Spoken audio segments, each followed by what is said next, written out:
Today I want to talk to you about the garden planner program that I use. It's by smallblueprinter.com, and I will leave a link to their website where you can download this. You can download a trial version. As far as I know, you can use the trial version as long as you want to. It doesn't have all of the features that the full version has. I'm using the full version for this program because it is very comprehensive. I've been able to do everything I've wanted to do with it, and as you can see from this picture, I have a large garden. It takes up my most all of my yard. So let's get into this. Like all programs, pretty much, it has a toolbar at the top that has all your essential tools that you need to use. You got a icon for a new plan.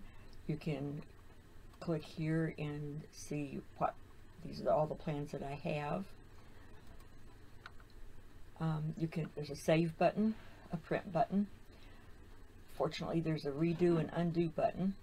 This is the move button, and this is the button that you're going to use the most.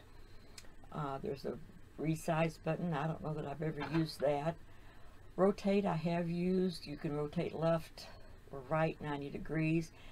There is a back to front button, and what that's for supposedly is these are in layers. Everything's in layers. This green with the grid on it, that's the background. You set that down here with the grid size, and you can tell it how big you want it to be in feet and inches. I set mine to the size of our lot, which is approximately 60 by 120, give or take. I got that from the auditor's website. Our property record has a layout of the house and the size of the lot and the dimensions of the house, and I chose to do my whole lot because I knew I was going to be doing most of my yard eventually. So when I started this, I put the house plan on here first, even included my car, and everything is to scale. These little squares are all 1 foot square. You can see here there's 3 feet, 6 feet, 9 feet. And that makes it really easy to lay out your garden. And you'll start with just a blank green space. If you are just doing a small area, say this area right here, you can just do that garden. It's very easy to set up a garden. If you go to tools over here, you can see there's garden beds, you've got paving, pools and ponds, gravel and stone, edges. You've even got a place you can show where your hose is. You can even lay out the floor plan of your house if you want to. But I use the garden bed tab, and I like to use circle. But first I want to change this because this will be the background of my garden bed, and I like to use brown for that. So if I click on this circle here, and you can draw, you can make it elliptical, you can make it perfectly round. If you come over here to this properties box, let's move this down here. Come to this properties box, you can set the dimensions. Right now this is set for 11 foot by 7 feet, so that's a pretty good sized garden.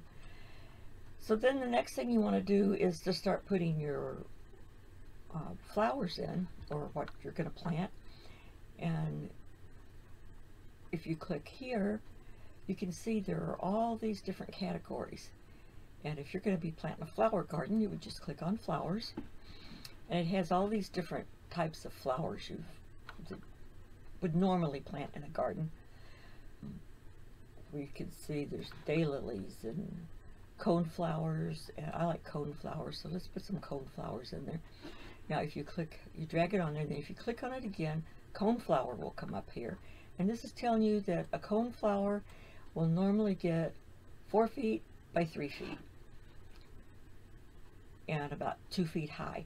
Now the height for this view doesn't really make a lot of difference, but this does on the premium version, the full version, it does have a 3D viewer that's up here on this tab. I'm not going to click on that because it takes quite a while to render my garden because it's so large, but you can do a 3D version, and that's where this height becomes important, because what it does, it shows you, you can literally walk through your garden after you get it planted, and it'll show the height of the plant, so you can see how the plants are going to look as if you were walking through the garden. Now, from my experience, coneflowers gets much taller than 2 foot by 3 foot, so I would change that if I was putting this in my garden. But maybe you've got a flower that's not on this list. You can see they've got all different kinds of flowers. Let's say you want to plant, say, a cup plant. That's a native plant. If we go up here to the seeds, there is no cup plant on this list, but a cup plant is kind of like a sunflower. It has a center like a sunflower, so we could use that one. We could use the Ray Floret. Down here we have actual sunflowers, but we're going to go with this Ray Floret for our coneflower. So we'll just drag that over here, and then when we click on it again, it comes up and says, whoops, it says Ray Floret. So I would change that to cup plant, and that's about the width one cup plant would get. Maybe a little bit more. Let's make that 4 foot by 3 foot, because they do get pretty big. Now if I was going to put a height in, though, I would have to put in, probably I would put in 8 feet for that, because these suckers get huge, and they are yellow, but they're a little bit brighter yellow than that. So let's change this yellow to this bright yellow right here. So you can, after you get your plant, you can change the color, you can change the width and the length, which flowers usually grow pretty much in a circle. So usually those are pretty close to the same. Now down here you have some options. You can show, it says show in plant list. Now you have a plant list that prints up when you go to print. You also have a notebook over here, and that's where your plant list is at. You can see it says plant and object list, and it will list out all the plants that you've got planted in your garden, and that is really helpful. It tells you the quantity. So I've got 2 arrowwood viburnums planted. It sorts it by category: trees, shrubs and plants, and flowers. So you can see I've got a lot of plants in mine, but if you have more than one of the same plant and you use the same icon, it will lump those together. So I've got 5 purple coneflowers. Now it's showing a separate one here. I must have added a new icon and didn't use the same icon that I used for these. So it's got that on there twice, but I try not to do that. But you can see I have a lot. And then it'll show your ground covers, which are your garden beds. And you can turn this off so that all of this stuff doesn't show up if you don't want it to. But that's real helpful too, especially if you're planning out a new garden and you get all your flowers all listed. You can come in here and print this list out and take that with you to the garden center, and you'll make sure you get all the plants that you need. So let's go back to our design view. So now we've got cup plants and we've got cone flowers in here. let's put a shrub in there. So we'll go to shrubs and plants, and we'll put a, see, we can put a coleus in there. Coleus are nice. So let's get this purple one. I got one of those. And we can just drop that right in there. And then we click on it, and that says a coleus is going to get 3 foot by 3 foot. And that's about what a coleus gets. And that's a nice purple color, and we'll show it in our plant list. Now you can also show it to show a label. When you click that, you can see it comes up and says coleus plant. If you're just planting a small garden, that will probably work just fine.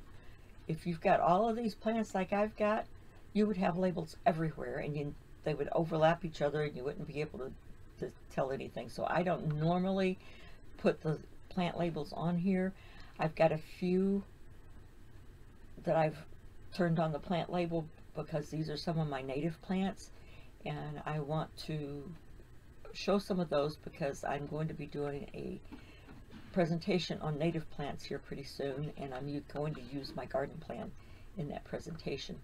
So that's why some of my labels are turned on. You can also lock this plant in place. That means now that you've got it there, you can't move it. So you won't accidentally move it. That's a good thing to do on your garden. Lock that garden in so that you don't accidentally move it. Because a lot of times when you go to click on a plant, it won't get right on the plant, and it'll click the garden bed. And if you were going to move that plant, then you would accidentally move your garden bed, and you'd have to move it back. So this isn't locked, so we decide we want to put this plant over here because it's really tall. And then we might want to put another shrub in here. Let's see, we can put let's put a sedum in there. Sedums are nice. So now we've got a sedum and a coleus, and with our flowers. And let's just put a leafy shrub in there. So let's put that leafy shrub right there. So now we're starting to get this garden pretty full. We have room for maybe one more plant. Let's see what else we've got down here we can put in. Let's put in this little shrub with floret flowers right here beside that. If we click on that, it says that shrub's going to get 3 foot by 3 foot. See, this says this sedum's going to get 2 by 2. Mine got bigger than that, so let's make that 3 by 3. And so now we're pretty much getting this little garden bed filled up. We've got some things that we could put in there. Let's see if I can find my trellises. You can see you could plant a patio and put all your furniture out, and maybe put some pots around, because you can do pots, walls, fences, and doors. See, here we've got a garden arch. Let's set that garden arch in there. So we'll have an arch in this garden, just a small one. It's a 3 foot by 3 foot garden arch. It says it's only 3 foot tall, but let's make that about 5 foot tall just for the heck of it. So then you could come back over to your plants. And so now we've got some vines.